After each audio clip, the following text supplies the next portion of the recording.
Hello guys, आज के इस वीडियो में हम लोग साइंस के चैप्टर 1 10th क्लास के साइंस के चैप्टर 1 के कुछ एक्सरसाइज के क्वेश्चन को सॉल्व कर रहे हैं। तो पहला क्वेश्चन क्या है, which of the statement about the reaction below is incorrect, इसमें से कौन सा गलत है।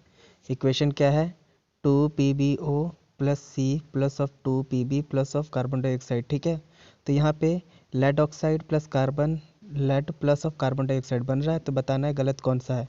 lead oxide is getting reduced, carbon dioxide is getting oxide, carbon is getting oxide and lead oxide is getting reduced। तो answer है इसका answer A और बी दोनों का दोनों होगा। ठीक है, ये दोनों के दोनों गलत हैं। आइए सबसे पहले हम इसको समझते हैं कि ऑक्सीडेशन और रिडक्शन होता क्या है। तो गाइज इसमें क्या है, हमारे पास ऑक्सीडेशन क्या होता है, देखिए जिसमें ऑक्सीजन की वृद्धि होती है। ठीक है, ऑक्सीजन जिसमें ऐड होता है। और रिडक्शन क्या होता है, जिसके अंदर से ऑक्सीजन निकाल लिया जाए, उसके अंदर से ऑक्सीजन की मात्रा कम हो जाए। ठीक है गाइज, तो इसका आंसर क्या होगा गाइस, इसका आंसर होगा ए और बी, जो कि गलत है। देखिए लेड इज गेटिंग रिड्यूस, क्या लेड यहाँ पे रिड्यूस हो रहा है, नहीं, यहाँ पे लेड ऑक्साइड रिड्यूस हो रहा है। ठीक है, carbon dioxide is getting oxide, carbon dioxide थोड़ी ना, कार्बन ऑक्साइड हो रहा है। कार्बन इज गेटिंग ऑक्साइड, ठीक है, कार्बन तो ऑक्साइड हो ही रहा है। Lead oxide is getting reduce, ये भी सही है। तो इसका मतलब आंसर क्या आ गया अपना, यहाँ पे ए और बी दोनों के दोनों गलत हैं। ठीक है गाइस, तो ये अपना प्रॉब्लम हो गया सॉल्व।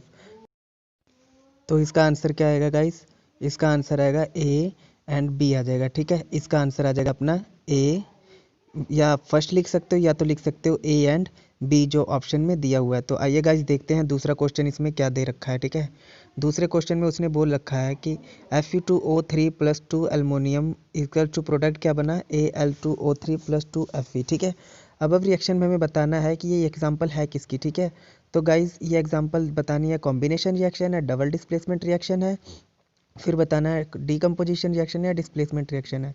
ठीक है गाइज, तो मैं आपको बता दूं कि ये जो है ये डिस्प्लेसमेंट रिएक्शन है। ये डिस्प्लेसमेंट रिएक्शन कैसे है, आइए हम इसको देखते हैं सॉल्व करके। चलिए अपने पेज पे चलते हैं और इसे सॉल्व करके देखते हैं। तो गाइज यहाँ पे इक्वेशन क्या मिल रखी थी, सबसे पहले इक्वेशन देख लेते हैं। इक्वेशन में बोला गया था Fe2O3 प्लस उसके साथ क्या गया था, 2 एल्युमिनियम को ट्रीट करवाया था, तो क्या बना था रिएक्शन में, प्रोडक्ट बना था Al2O3 आ जाएगा। ठीक है, यहाँ पे O3 प्लस 2 क्या हो जाएगा, 2Fe बाहर चला जाएगा। देखिए गाइस, यहाँ पे पहले इक्वेशन थी FeO3 यहाँ पे है ना, और क्या हुआ यहाँ पे 2 एल्युमिनियम के साथ ट्रीट करवाया, तो एल्युमिनियम ने क्या कर दिया, आयरन को डिस्प्लेस कर दिया। बिकॉज हम जानते हैं कि एल्युमिनियम जो है वो ज़्यादा रिएक्टिव है एज़ कम्पेयर टू आयरन, तो उसने आयरन को डिस्प्लेस कर देना है और आयरन की जगह खुद ले लेनी है, और आयरन को धक्का मार के बाहर निकाल देगा। ठीक है, मतलब आयरन को क्या कर देगा, वहाँ से हटा देगा, उस रिएक्शन से आयरन को अकेला छोड़ देगा। तो ये कौन सी रिएक्शन हुई गाइस, ये हुई अपनी डिस्प्लेसमेंट रिएक्शन। डिस्प्लेसमेंट रिएक्शन में क्या करता है, कोई एक ज़्यादा रिएक्टिव मेटल कम रिएक्टिव मेटल को क्या कर देता है, उसे डिस्प्लेस कर देता है, तो उसको क्या बोलते हैं हम लोग, डिस्प्लेसमेंट रिएक्शन बोलते हैं। तो आइए गाइस अगले क्वेश्चन देखते हैं और उसको सॉल्व करने की कोशिश करते हैं। तो इसका आंसर था डी।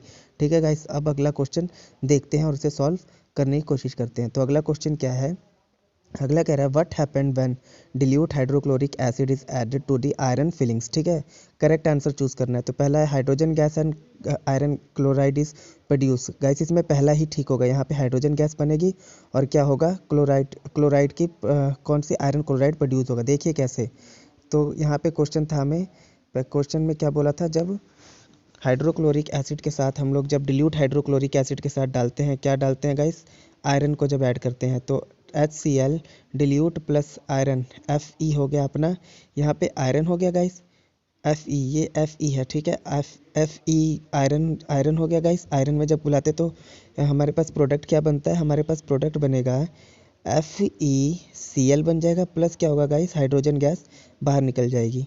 तो वही तो उसमें बोला था उसने, तो क्या प्रोडक्ट बनता है FeCl, हाइड्रोजन गैस बाहर, तो आपका आंसर आ जाएगा यहाँ पे ए।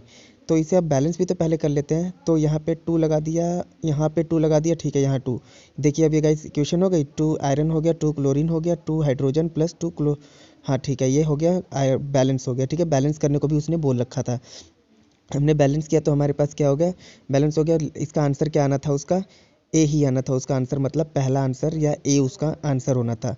ठीक है गाइस, अब हम लोग क्या करते हैं, चौथा क्वेश्चन देखते हैं और उसे सॉल्व करने की कोशिश करते हैं। तो इसका आंसर क्या हो जाएगा गाइस? इसका आंसर हो जाएगा ए, इसका आंसर आ जाएगा। ठीक है, अब चलिए अगला क्वेश्चन देखते हैं और उसको सॉल्व करने की कोशिश करते हैं। क्या कह रहा है? What is the balance chemical equation? Why should chemical equation be balance? Balance chemical equation होती क्या है और उसे बैलेंस क्यों करने की जरूरत पड़ती है? तो आइए हम लोग देख लेते हैं कि बैलेंस केमिकल इक्वेशन क्या होती है। एक बैलेंस केमिकल इक्वेशन जो होती है गाइस, वो क्या होती है? जिसमें नंबर ऑफ रिएक्टेंट्स, जो एलिमेंट्स होते हैं उसके रिएक्टेंट्स के पास, वो किसके बराबर हो? वो number of elements of product के बराबर हो। मतलब जो कि रिएक्टेंट मतलब अभिकारक के जो अभिकारक के जो परमाणु संख्या है वो किसके बराबर हो जाए? वो बराबर हो जाए उत्पाद के परमाणु संख्या के बराबर होनी चाहिए। ठीक है, वो होती है अपनी बैलेंस केमिकल इक्वेशन। इंग्लिश में बोले तो balance chemical equation is an equation या दिस टाइप ऑफ इक्वेशन या this type of reaction in which, उसमें क्या होता है? जिसमें कि in which the number of atom or the number of molecules are equal to the number of product।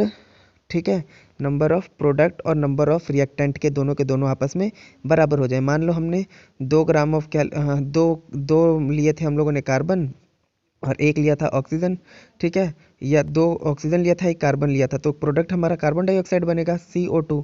तो मतलब रिएक्शन से पहले भी उतने ही थे और रिएक्शन के बाद भी उतने ही होने चाहिए। अगर कम ज़्यादा हो जाता हो तो इसे बैलेंस करना बहुत ज़्यादा ज़रूरी होता है। गाइस, बैलेंस करना ज़रूरी क्यों होता है? ये जो हमारा होता है ये डिपेंड करता है एक रूल पे। कौन सा रूल होता है वो? उसको हम लोग कहते हैं, बिकॉज ये किस पे काम करता है? ये एक काम करता है mass of conservation of energy, या मास ऑफ कंजर्वेशन ऑफ किस पे डिपेंड करता है? Mass of conservation of, because it work on the mass of conservation या law of conservation of mass के ऊपर डिपेंड करता है। ठीक है, law of conservation of mass पे डिपेंड करता है कि मास जो अपना होना चाहिए वो दोनों के दोनों जगह बराबर होना चाहिए। ठीक है, तो हम लोग इसीलिए क्या करते हैं हमेशा? Because it works on the basis law of conservation of mass. According to the this mass क्या होता है? दिस लॉ क्या कहता है? ये लॉ कहता है कि रिएक्शन से पहले और रिएक्शन के बाद, मतलब रिएक्टेंट में और प्रोडक्ट में दोनों का जो नंबर होना चाहिए मॉलिक्यूल्स का, वो हमेशा बराबर होना चाहिए। अगर आप बराबर नहीं करते हो तो वो क्या हो जाएगा? वो रूल फेल हो जाएगा, जिससे कि आपकी कंडीशन सेटिस्फाई नहीं करेगी और वो रिएक्शन जो होगा वो आपका गलत हो जाएगा। ठीक है, और दूसरी जगह इसलिए भी हम लोग करते हैं, इसलिए भी हम लोग बैलेंस करते हैं क्योंकि अगर नहीं बराबर होगा तो ये लो फेल हो,